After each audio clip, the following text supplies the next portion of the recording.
Satu malam bersama gadis. Bab 051. Tapi, aku tidak punya uang sebanyak itu, ucap Citra mulai ragu. Aku bisa membantumu Citra, kita ambil alih perusahaan itu. Agar perusahaan itu jatuh ke tanganmu. Apa kau yakin akan membantuku? Uang yang kau keluarkan pasti akan sangat banyak, secara perusahaan mengalami kerugian yang sangat besar. Zaki tersenyum, lalu menatap lekat wanita cantik yang ada di hadapannya ini. Aku akan membantumu, sampai perusahaan itu jatuh ke tanganmu dan kau menjadi pengendali utama di sana.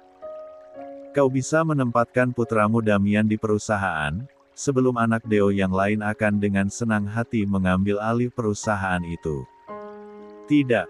Aku tidak akan membiarkan anak jadi-jadian itu merebut hak putraku. Dia sama sekali tidak memiliki ikatan yang kuat dengan Deo. Enak saja dia ingin menjadi pewaris. Citra terlihat begitu kesal saat Zaki membahas Stefano si anak manja. Kalau begitu apa yang kau tunggu? Baiklah, jika kau akan membantuku maka kita ambil alih perusahaan itu sebelum benar-benar hancur. Tapi semua itu tidak gratis, Nyonya Citra. Kau harus membayar semuanya. Apa? Ya ampun Zaki, ternyata kau itu sangat pamrih. Aku pikir kau membantuku dengan tulus, nyatanya kau malah menginginkan imbalan. Ketus Citra. Uang yang akan aku keluarkan ini jumlahnya tidak sedikit, bahkan sangat fantastis. Jadi, aku ingin ada jaminan untuk semua ini. Apa? Apa yang kau minta sebagai jaminan? Akan aku usahakan apapun demi anak-anakku. Kau, apa? Aku ingin kau menjadi jaminannya, ucap Zaki serius. Apa maksudmu? Citra, aku ingin kau menikah denganku. Jadilah istriku. Apa? Keadaan Lydia saat ini sangat mengkhawatirkan. Saat ini ia mengalami shock berat bahkan ia sampai pingsan. La tidak terima saat mengetahui kenyataan jika saat ini perusahaannya tengah bangkrut. Saat ini ia juga terkapar tak berdaya berbaring di atas tempat tidurnya, dengan Stefano yang setia di sampingnya sambil memijat kakinya yang mulai keriput. Ia baru mendapatkan kabar jika perusahaan neneknya hancur. Tapi ia belum tahu bagaimana perusahaan papanya saat ini. Apa yang akan ia lakukan jika satu-satunya mata pencaharian yang neneknya miliki sirna begitu saja? Sedangkan ia pun belum mendapatkan apa-apa dari Deo. Sampai saat ini Kayla juga belum berani menemui Andara, ia masih takut menghadapi kemarahan pria itu. Seumur hidupnya Kayla baru tahu jika amarah Andara sangatlah mengerikan. Bahkan jika ia marah ia tak segan-segan menghancurkan semuanya. Diandra yang baru saja pulang terkejut saat melihat keadaan suaminya yang penuh dengan luka di wajah dan juga tubuhnya. Tadi Erik mengantarnya pulang karena Deo tidak mau dibawa ke rumah sakit. Menurutnya ia tidak akan bisa tidur dengan nyaman di sana, jadi ia memilih untuk pulang dan diperiksa saja di rumah. Sudah sakit banyak menawar, itulah yang Erik katakan sepanjang perjalanan saat mengantar Deo ke rumahnya. Ya ampun Mas, kau kenapa? Ya Tuhan kenapa bisa begini? Diandra khawatir melihat keadaan Deo, apa ini artinya sebentar lagi ia akan menjadi janda? Deo tidak menjawab karena bibirnya bengkak dan terasa sangat sakit dan juga begitu perih. 15. Diandra pun duduk di sampingnya, dan memegang tangan Deo. Yang tadi sempat membelai lembut wajah Diandra. Sudahlah, jangan memaksakan diri untuk bicara. Mas istirahat saja, ucap Diandra, ia menarik selimut ke atas, agar suaminya bisa tidur dan beristirahat. Sebenarnya ia masih belum tahu kenapa suaminya bisa jadi begini, wajahnya yang tampan kini jadi mirip kue cucur. Membuat Diandra hanya mampu menghela nafas, saat melihatnya. Ia kasihan tapi juga ingin tertawa melihatnya. Ya ampun, Apa yang sedang aku pikirkan? Diandra lalu dengan cepat menutup bibirnya agar tidak kelepasan tertawa melihat wajah Deo yang sangat lucu. Ya Tuhan, maafkan hambamu ini, aku tidak bermaksud menjadi istri durhaka. 16. Di rumah Lydia, Stefano masih dengan setia menunggu neneknya. Keadaan Lydia masih belum stabil. Ia masih sangat frustasi dengan keadaannya. Bagaimana tidak, jika dalam waktu sekejap ia kehilangan semuanya. Oma, sudahlah, jangan seperti ini. Sebaiknya kita cari jalan keluar. Jika Oma terus menangis seperti ini justru malah membuat keadaan jadi semakin runyam. Stefano mencoba menenangkan neneknya yang sejak sadar dari pingsannya, ia terus menangis. Kau tidak mengerti Stefano, kita akan menjadi gelandangan. Om sudah tidak punya apa-apa. Ucapnya lagi sambil terus menepuk dadanya yang rata. Aku mengerti Oma, kau sangat mengerti dengan apa yang Oma rasakan. Tapi kita juga tidak bisa diam saja seperti ini kan? Kita juga harus bertindak, bukan hanya diam dan pasrah seperti ini, ucap Stefano pada neneknya mencoba untuk memberikan semangat. Meskipun sebenarnya ia juga bingung harus melakukan apa. Sangat berbeda jauh dengan Damian, mendengar kabar perusahaan Deo bermasalah, ia langsung turun tangan untuk membantu. Apalagi keadaan Deo saat ini sedang tidak memungkinnya untuk melakukan pekerjaannya. Untuk itu ialah yang langsung menggantikan posisi Deo untuk sementara waktu. Kayla, apa yang harus kita lakukan untuk memperbaiki semuanya? Tanya Stefano. Satu-satunya cara adalah kita harus mencari investor, tapi aku ragu jika akan ada investor yang akan menanamkan modalnya. Karena perusahaan ini sedang di ujung kehancuran, jawab Kayla, perasaan gadis ini sungguh sangat tidak karuan. Ia takut dan juga menyesal karena gara-gara dirinya lah semua ini terjadi. Jika sudah begini, ia juga ikut pusing karena ia pun akan kehilangan pekerjaan. Astaga, semua ini sangat memukul mental Kayla. Stefano terdiam sebentar, lalu ia menatap neneknya dan juga Kayla. Aku akan mencoba mencari bantuan, ucapnya. Meminta bantuan pada siapa? Bahkan papamu juga saat ini juga sedang mengalami hal yang sama. Lydia mengingatkan cucunya jika saat ini perusahaan Deo juga mengalami hal yang sama, yaitu sama-sama hancur. Aku tahu, Stefano terdiam lagi seperti sedang memikirkan sesuatu. Tapi apa Oma tidak merasa aneh kenapa perusahaan kalian bisa hancur di waktu yang sama? Untuk kali ini otak anak manja ini bisa berpikir dengan normal. Kayla hanya mampu diam, otaknya yang cerdas mendadak menjadi buntu, karena sedang merasakan ketakutan yang luar biasa. Takut jika nenek gayung dan juga Deo mengetahui jika akar dari semua masalah ini adalah dirinya. Apa mungkin jika ia telah ketahuan maka ia akan disalkiti oleh mereka, di mana Lydia bukanlah yang pengertian. Ia pasti akan menghukum dan juga menuntut balas padanya.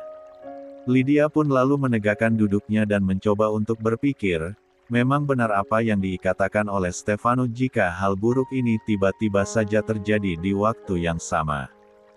Apa ini adalah sebuah rencana yang memang dengan sengaja disusun oleh seseorang untuk menghancurkan mereka? Kau benar Stefano, di balik kehancuran ini pasti ada orang yang bertanggung jawab untuk ini semua, jawab Lydia.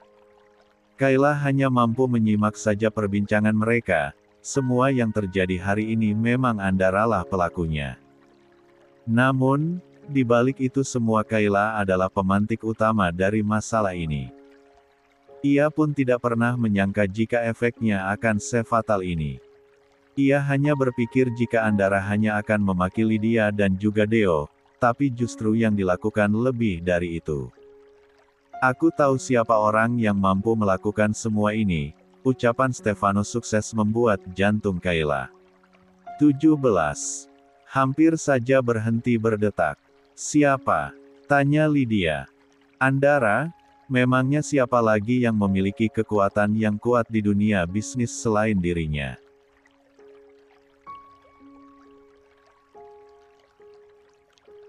Dan juga bukankah selama ini ia juga membenci kita karena ia merasa dibohongi, ucap Stefano. Mendengar perkataan cucunya, otak Lydia langsung miring ke kiri dan terasa berat sebelah. Maksudmu jika semua ini terjadi karena Andara? Jadi dialah yang telah menghancurkan hidupku. Tanyanya sambil menangis, ia sungguh tidak menyangka jika Andara akan setega itu padanya. Iya, dia pasti sedang menuntut balas pada kita semua. Untuk itulah ia melakukan semua ini. Astaga, kenapa dia sangat jahat? Kenapa dia tega sekali melakukan hal itu pada kita? Apa salah kita padanya, sampai ia melakukan semua ini? Sepertinya nenek gayung ini pura-pura amnesia. Ia bertanya tentang apa kesalahannya. Sungguh otaknya memang harus dibedah untuk diperbaiki. Kesalahannya sangat besar dan begitu fatal, tapi ia malah bertanya apa kesalahannya. Sungguh sangat lucu sekali pertanyaannya itu. Kayla hanya memutar bola mata malas melihatnya. Nenek tua ini memang patut diberikan pengstefanoan dalam kategori juara playing victim. Bahkan lumba-lumba saja kalah oleh aktingnya yang sangat memuakkan. Diamlah, aku sedang mengobati lukamu, ucap Diandra dengan kencang hingga membuat telinga Deo berdengung. Pelan-pelan, ini sangat sakit, dan kecilkan suaramu sayang. Astaga, telingaku sampai sakit mendengar suaramu yang kencang itu, ucap Deo perlahan, karena bibirnya masih terasa sangat sakit. Maafkan aku pikir tidak sesakit itu, ucap Diandra sambil tertawa. Sungguh kini ia tidak bisa lagi menahan tawanya saat melihat wajah Deo yang menjadi sangat lucu baginya. Astaga, kau sangat kejam, jawab Eldeo yang juga ikut tersenyum saat melihat tawa Diandra untuk pertama kalinya. Istrinya ini sangat cantik, tapi ia jarang sekali bicara ataupun tersenyum. Mungkin karena ia sangat tertekan di rumah ini. Maaf, tapi sungguh wajahmu ini menjadi sangat luar lucu. Kau terlihat seperti maling ayam yang dihajar oleh massa. Tawa Diandra semakin kencang karena membayangkan wajah Deo yang konyol sambil membawa ayam. Astaga, apa yang sebenarnya ada dalam otak Diandra? Deo hanya tersenyum melihat Diandra tertawa. Hatinya menghangat saat melihat Diandra yang sejak tadi mengomel dan terus saja bicara karena melihat ia terluka. Baru kali ini Deo merasakan perhatian seorang wanita. Mungkin dulu Citra sangat baik padanya. Namun, karena tidak pernah ada cinta dalam hatinya membuat Deo merasa tak pernah tersentuh oleh semua perhatiannya. Apalagi Citra adalah bukan tipe wanita yang manja, merasa ia tidak diperhatikan oleh Deo. Ia pun balas memperlakukannya dengan dingin. Jadi Tuan Andara yang sudah mengadon wajahmu jadi seperti ini? Tanya Diandra memastikan jika pendengarannya tadi tidak salah, jika Andaralah yang telah menghajarnya habis-habisan. Iya, padahal ucapanku tidak serius dan hanya ingin membuatnya kesal saja. Siapa yang tahu, jika ia akan membuat wajahku yang tampan menjadi seperti rempeyek. Ketus Deo. Memangnya apa yang kau katakan padanya? Tanya Diandra penasaran karena setahu Diandra, Andara adalah orang yang sangat penyabar, tidak mungkin ia tiba-tiba memukul Deo sebegitu parahnya. Apalagi yang Diandra tahu jika Deo ini terkadang bicaranya seperti buang angin yang asal bunyi. 18. Aku hanya bilang jika aku akan menggoda istrinya. Siapa sangka dia akan membuatku seperti ini. Padahal aku tidak serius. Astaga, dia itu mudah sekali tersinggung, dasar bo. Arggggh. Deo langsung memegang pipinya yang barusan ditekan kuat oleh Diandra. Sudah tahu bengkak tapi Diandra malah memencetnya dengan santai. Sayang, apa yang kau lakukan? Deo meringis dan terkejut mendengarnya. Sayang kepalamu. Kau bicara tidak memakai otak, otakmu kau simpan di mana tadi? Jangan bilang jika otakmu itu ditelan oleh ginjal.